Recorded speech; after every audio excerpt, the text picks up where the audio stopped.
پاکستان مسلم league نون کی نائب صدر Maryam Nawaz Sharif even field reference میں سزا کے خلاف دائر اپیلوں کی اسلام آباد ہائی کورٹ میں سماعت کے بعد میڈیا سے گفتگو کر رہی ہیں۔ آئیے سنتے ہیں۔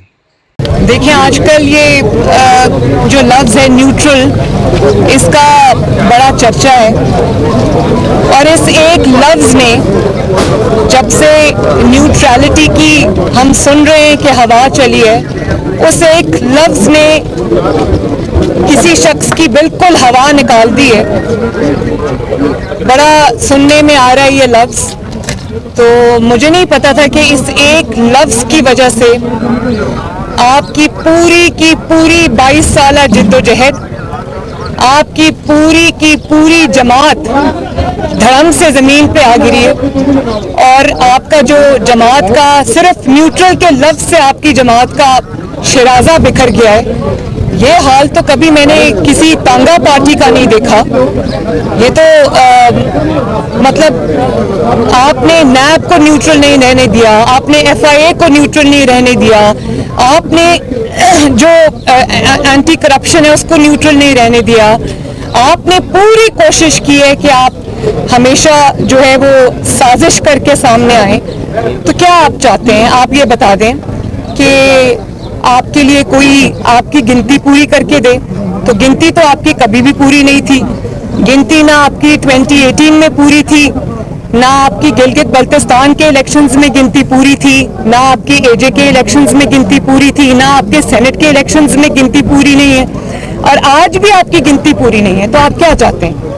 آپ یہ چاہتے ہیں کہ کوئی آپ کے لیے آپ کی گنتی پوری کر کے دے، کوئی آپ کے لیے آپ کے مخالفین کو جیل میں ڈالے، آپ کو اکیلا میدان میں رکھے، آپ کے لیے میڈیا کو مینیج کرے، آپ کے لیے اور سارے جو ادارے ہیں ان کو مینیج کرے، آپ کے لیے وہ آپ کے مخالفین کو سزائے موت کی چکیوں میں ڈالے؟ آپ کیا چاہتے ہیں؟ اور اگر کوئی یہ نہیں کر رہا یا کرنے پہ تیار نہیں ہے تو آپ ان کو جانور کہہ رہے ہیں؟ کیا پیغام آپ دنیا کو دے رہے ہیں بھائی؟ اور بات یہ ہے کہ اگر آئین کی پاسداری، دیکھیں نیوٹرل ہونا کیا ہے؟ آئین کی پاسداری ہے نا، وہ ہر محب وطن پاکستانی، چاہے وہ آپ ہوں یا میں ہوں یا کوئی سیاسی جماعت ہو، یہ تو ایک اچھی بات ہے کہ کوئی اگر جو آئین احکامات دیتا ہے، آئین اپنی جو آئین کی اگر کوئی پاسداری کی بات کر رہے تو یہ تو اچھی بات ہے۔ اس پہ اتنا سیخ پا ہونے کی، اتنا ناراض ہونے کی اور اتنا مچھلی کی طرح تڑپنے کی ضرورت نہیں ہے۔ میرا خیال ہے کہ یہ بالکل ہی ایک اس سے صاف پتہ چلتا ہے کہ کیونکہ آپ کے جو الیکٹورل پراسپیکٹس ہیں، جو آپ کو نظر آتا ہے، آپ کی جو کارکردگی رہی ہے جس میں مہنگائی، قیامت خیز مہنگائی ہے، لا قانونیت ہے، گورننس نام کی کوئی چیز پورے پاکستان میں آپ کو نظر نہیں آتی، اور اس سب کے باوجود آپ کا یہ حال ہو گیا ہے کہ آپ کے جو جماعت ہے وہ ساری ٹوٹ کے بکھر گئی ہے۔ لوگ آپ کی وجہ سے اپنے حلقوں میں نہیں جا سکتے، آپ کے اپنے MNAs MPs کو اپنی اگلی پولیٹیکل فیوچر کی فکر ہے، تو آپ کو یہ پتا ہے کہ یہ گیم آپ ہار چکے ہیں اور اگلا الیکشن بھی جو ہے وہ آپ کے ہاتھ سے چلا گیا ہے۔ تو اب آپ یہ جو آوازیں دے رہے ہیں، یہ آپ کی آوازیں نہیں ہیں، یہ چیخیں ہیں کہ مجھے بچا لو، مجھے بچا لو۔ تو میں آپ کو یہ کہنا چاہتی ہوں کہ آپ کو بچانے اب کوئی نہیں آئے گا، آپ کی گیم از ناؤ اوور۔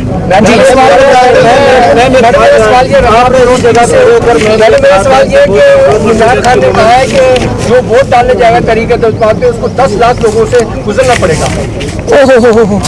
بھئی 10 بندے تو آپ سے اپنے پورے نہیں ہو رہے اور آپ 10 لاکھ بندوں کو نکالنے چلیں۔ بھئی اپنے 10 بندے پورے کر لو، آپ کو 10 لاکھ لوگوں کو لانے کی مشقت نہیں کرنی پڑے گی۔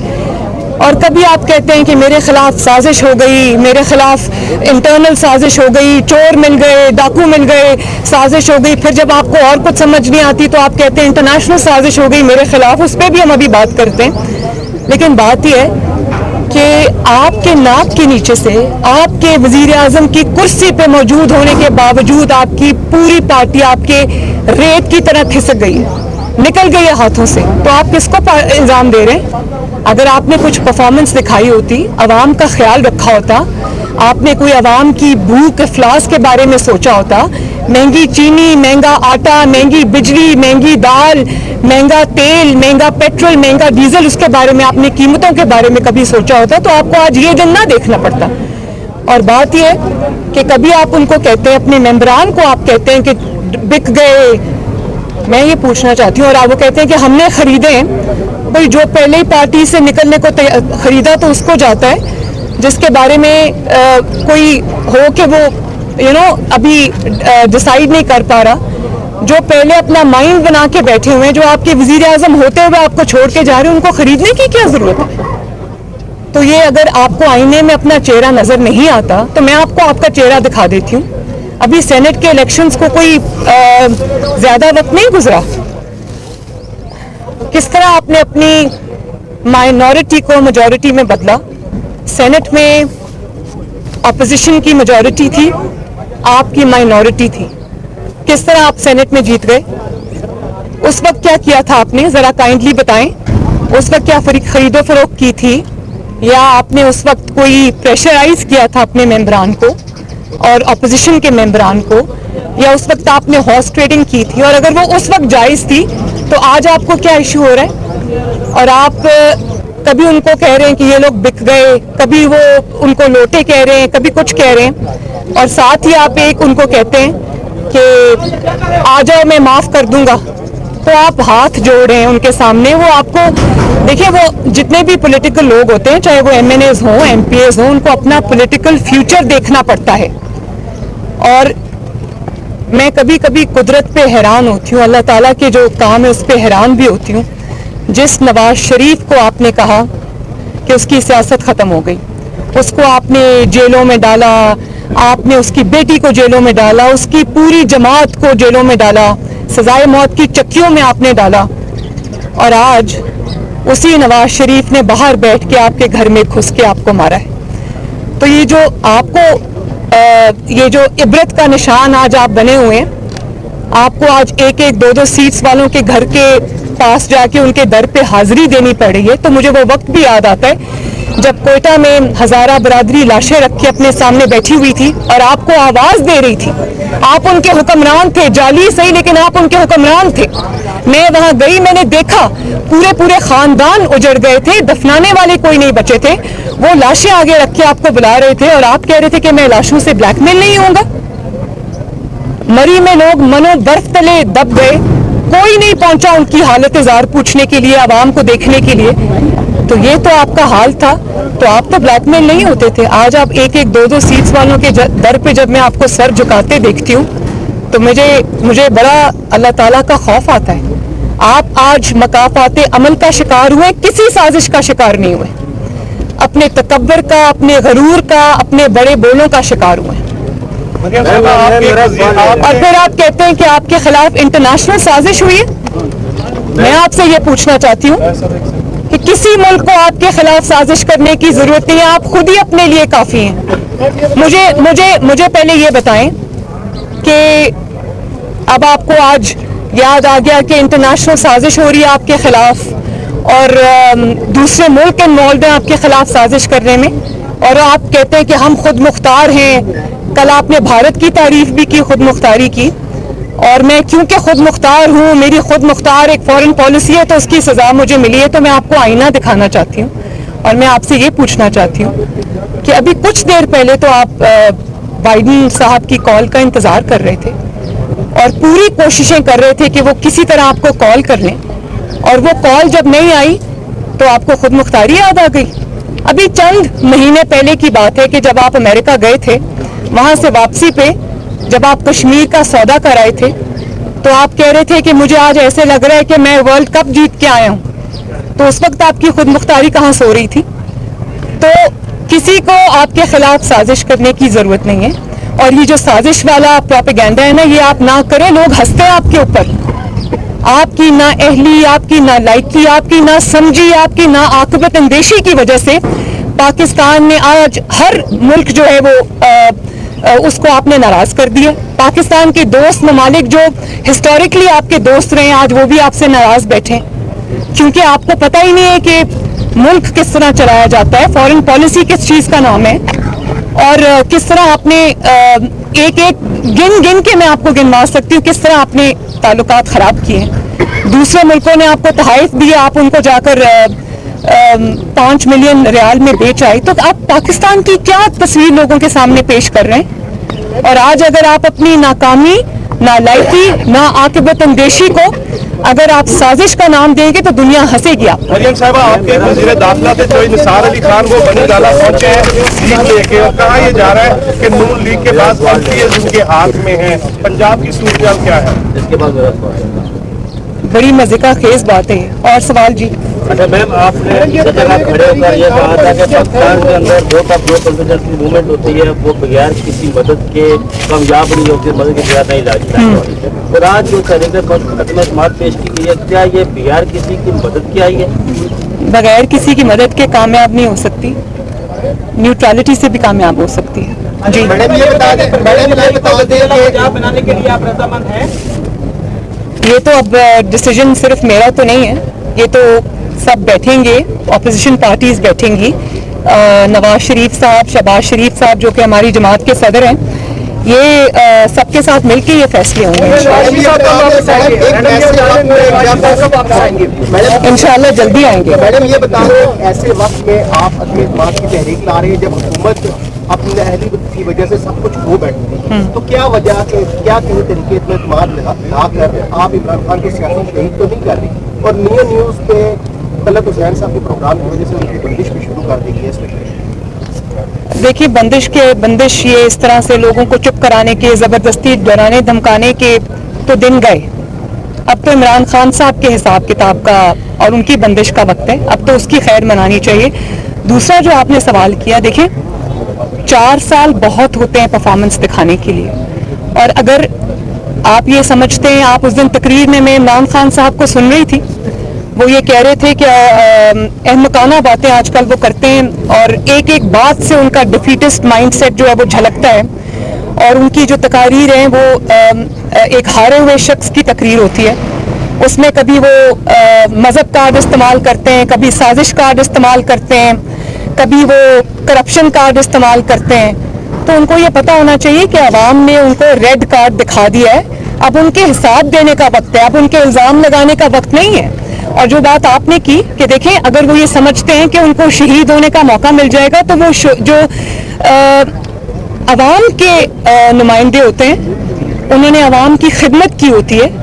مجھے بھی ابھی بھی وہ وقت یاد آتا ہے جب کبھی کہا کرتے تھے کہ نواز شریف کی سیاست ختم ہو گئی, لیکن آج صرف 4 سال کے بعد, پونے 4 سال کے بعد, آج عوام نواز شریف کو آواز دے رہی ہے. آج نواز شریف کی الحمدللہ جماعت چٹان کی طرح کھڑی ہے, ایک شخص نہیں ٹوٹا نواز شریف صاحب کی جماعت سے.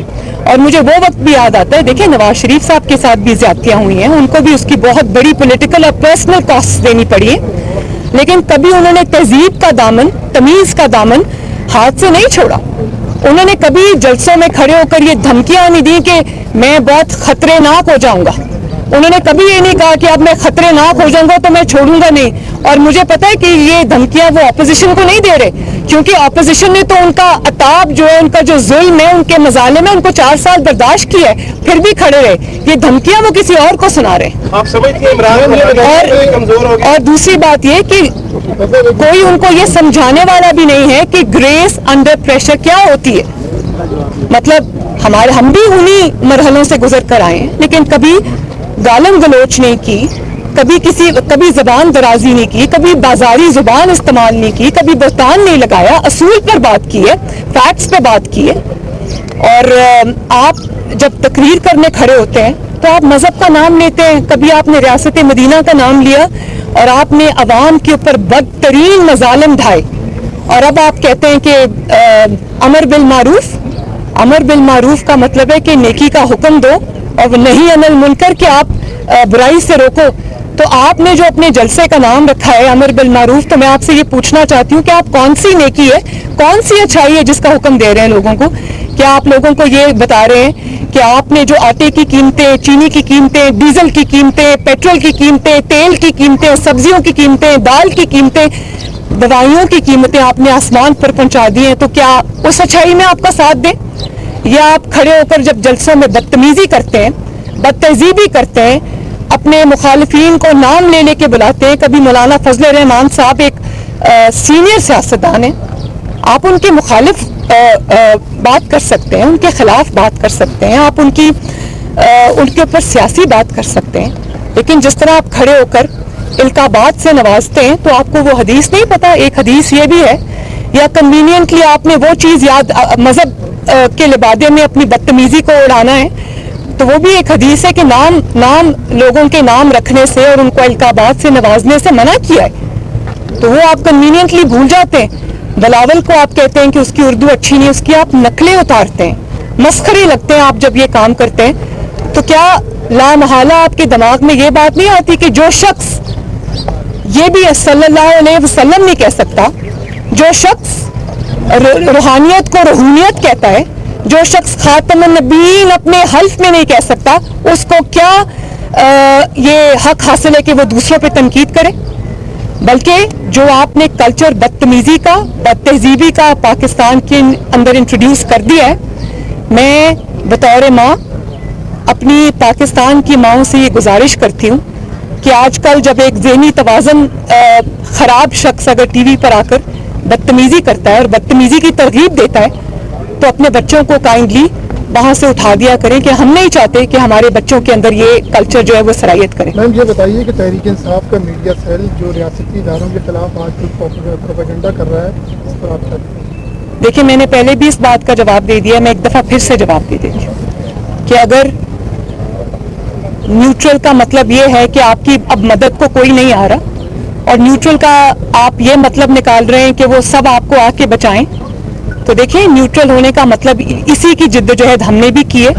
और हर आइन पसंद शहरी, आइन एक पाकिस्तान का आइन है, उसकी पासदारी ज़रूरी है, और अगर उसकी पासदारी करना कोई कर रहा है तो ये अच्छी बात है, इसको तो वेलकम करना चाहिए, इसी के लिए तो हमने स्ट्रगल की है। तो मैं आपको पहले बता चुकी हूँ कि ये जो गालम गलोच आजकल आप सोशल मीडिया पे भी देख रहे हैं, तहजीब के दायरे में रह के बात करें। गालम गलोच नहीं, हम क्या कुछ नहीं बर्दाश्त करके आए। कभी नवाज शरीफ साहब को आपने देखा है कि स्टेज पे चढ़ के वो किसी को माइक पकड़ के धमकियां दे कि मैं छोड़ूंगा नहीं, मैं खतरनाक हो गया हूं, तो और मैं जब आऊंगा तो मैं और ज्यादा, मैं अंदर, भाई तुम कौन सा ऐसा काम है जो तुम नहीं कर सके, कर चुके हो तुम ये सब काम, इसी वजह से तुम्हारा आज ये हाल हुआ है, ये मत भूलो। तो गालिम गलोच से नहीं, तहजीब से, तमीज से बात करो, बाजारी जुबान इस्तेमाल मत करो। मेरा सवाल कि ये तब्दीली लाने वालों का भी हिसाब होगा, या वहाँ खड़ा होगा, या सिर्फ इमरान खान का हिसाब होगा? ये तो अल्लाह ताला बता सकता है। देखिए, मैंने आपको पहले बताया है कि जो 3 साल में 4 साल में हो गया है, इसको कहते हैं इबरत का निशान। जिन्होंने सुनाया था और जो वक्त ने, जो कुदरत ने, जो मैं यही कहूँगी कि इतने आपके चेहरे पे ऐसे ऐसे थप्पड़ पड़े कि आप बात करने के काबिल नहीं रहे। मैडम से बता दीजिए कि मॉडल कमजोर पर चले हैं और रूहानी साया भी खत्म हो गया है। हमें ऑपोजिशन का इस वक्त इत्तेहाद नजर आ रहा है, ये शॉर्ट टर्म है या लॉन्ग टर्म चलेगा? और दूसरा ये बताइए कि इस तहरीक तक अक्सर होता है कि उनके दाएं बाएं से हो जाते हैं मामला, तो इसका जो है ऑपोजिशन के इत्तेहाद कहाँ?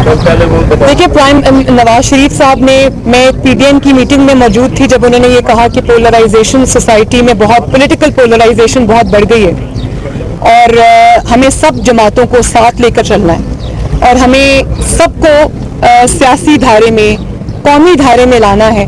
तो मैं ये समझती हूँ कि इमरान खान ने जो पोलराइजेशन को उन्होंने फ़रोग़ दिया है, हमें उसका सद्देबाब करना है, हमें तमाम कुव्वतों को साथ लेकर चलना है, हमें एक नेशनल कंसेंसस, नेशनल रिकन्सिलिएशन की ज़रूरत है ताकि पाकिस्तान फिर से जो है वो तरक्की के सफ़र पे। मैडम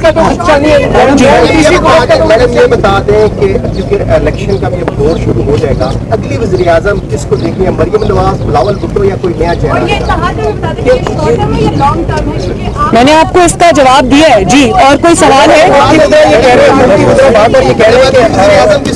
देखिए, मैं नहीं, देखिए ये तो अल्लाह ताला को पता है और ये इंशाल्लाह बैठ के फैसला करेंगे।